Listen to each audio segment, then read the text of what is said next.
Il y a longtemps, dans une contrée lointaine, très lointaine, le destin des hommes et des dieux ne faisait qu'un. Mais l'équilibre de leurs relations était une chose fragile.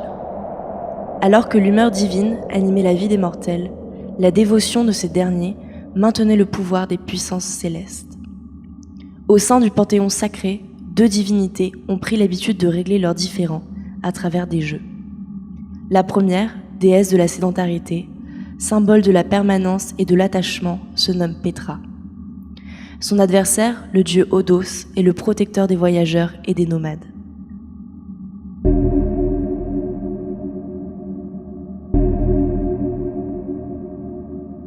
Les pions sont en place, les joueurs sont prêts. La partie peut commencer.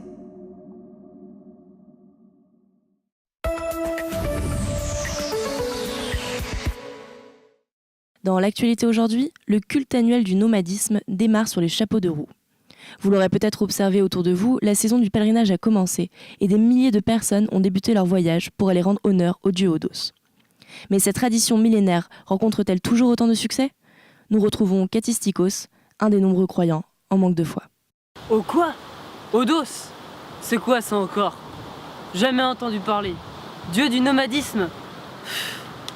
Ah, il faudrait que je me bouge pour lui faire plaisir. Ah, la bonne blague. Au moins Petra, c'est une valeur sûre. On n'a pas besoin de se bouger pour l'honorer. Votre Odos là, il peut aller se faire voir. Mortel! Tu oses blasphémer mon nom? Tu mérites une punition à la hauteur de ton insolence, effronté.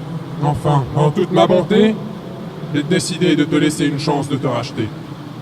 Si tu échoues, tu seras condamné à marcher éternellement dans le labyrinthe de mon royaume. Voici ta question. Katistikos, quelle est la racine carrée de 376? Ah, 19. Presque. Haha. C'était 19,39 072.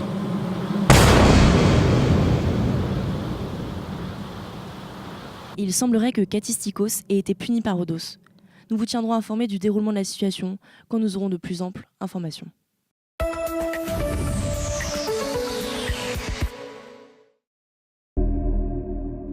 Il faut toujours que tu commences, hein.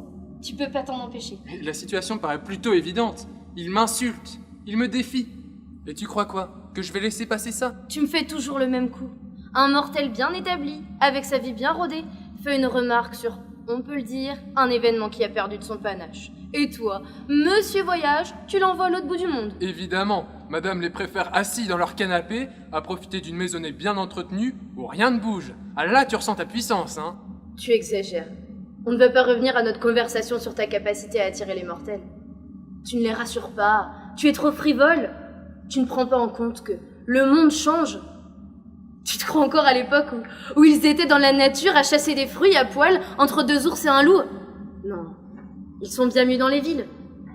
Et toi, tu fais quoi? Tu les punis? Et tu les forces à marcher? Je ne sais pas ce qui se passe, mais tu as changé. T'aurais fait la même chose à ma place. On te blasphème, tu punis. Puis de toute façon, ils sont tous amenés à mourir. Aujourd'hui, beaucoup ne croient plus en moi, certes. Mais ce n'est pas eux qui définissent les règles. C'est nous les dieux, qui avons un droit divin de vie ou de mort sur ces mortels. Leurs joies, leurs peines, leurs espoirs, nous les contrôlons. Ils sont nos pions. Et toi et moi avons la responsabilité de leur rappeler cela lorsqu'ils l'oublient. Alors s'il te plaît, ne me fais pas la morale. Moi, contrairement à toi, j'agis. Seuls quelques-uns ont encore le nomadisme dans l'âme. Et je dois veiller sur eux, car ils sont les descendants des premiers hommes. Et je ne tiens pas à ce qu'une bande d'ignorants vienne détruire cet héritage. Eux seuls ont encore la flamme, mais des découvertes et des rencontres dans leur cœur. Ils sont comme mes enfants. Bolaüs, je joue sa femme. Hein? Ça pourrait faire une magnifique romance. La femme retrouve son mari qui a subi une colère divine.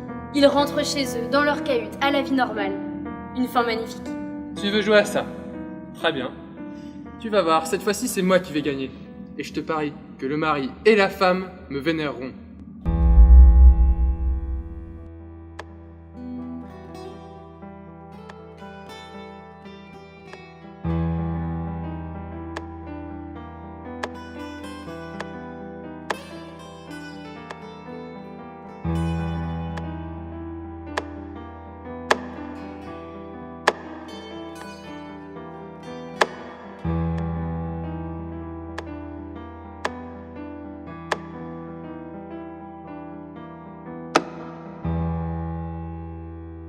La partie est finie.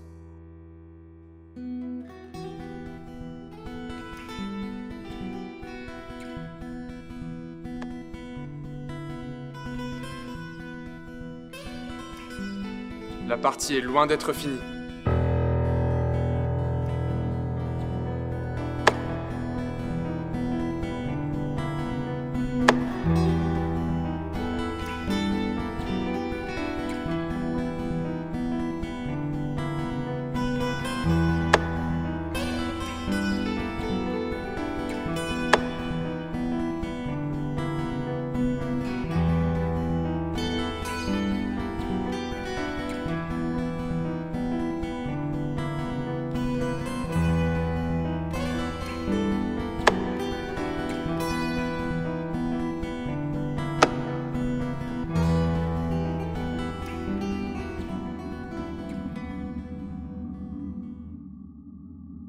Alors qu'Adeya vient de quitter son mari et sa maison pour prendre la route vers l'inconnu, Odos semble agité par le jeu auquel il vient de participer. C'est curieux, mais j'ai l'impression que je connais cette fille. Tu as bien joué, c'est tout.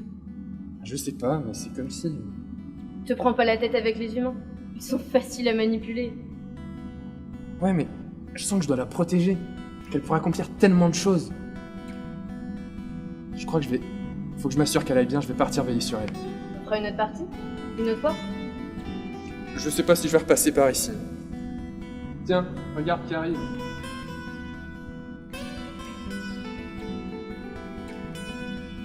Eh bien, bon voyage!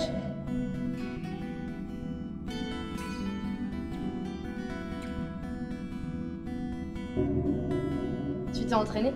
La dernière fois, c'était pas glorieux. Alors que Petra entame une nouvelle partie avec un mystérieux dieu, Odos part à la recherche de sa fille Adeya. Chut!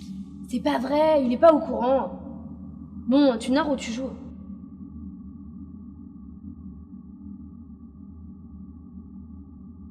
Dans la famille des Troyens, je voudrais Hector,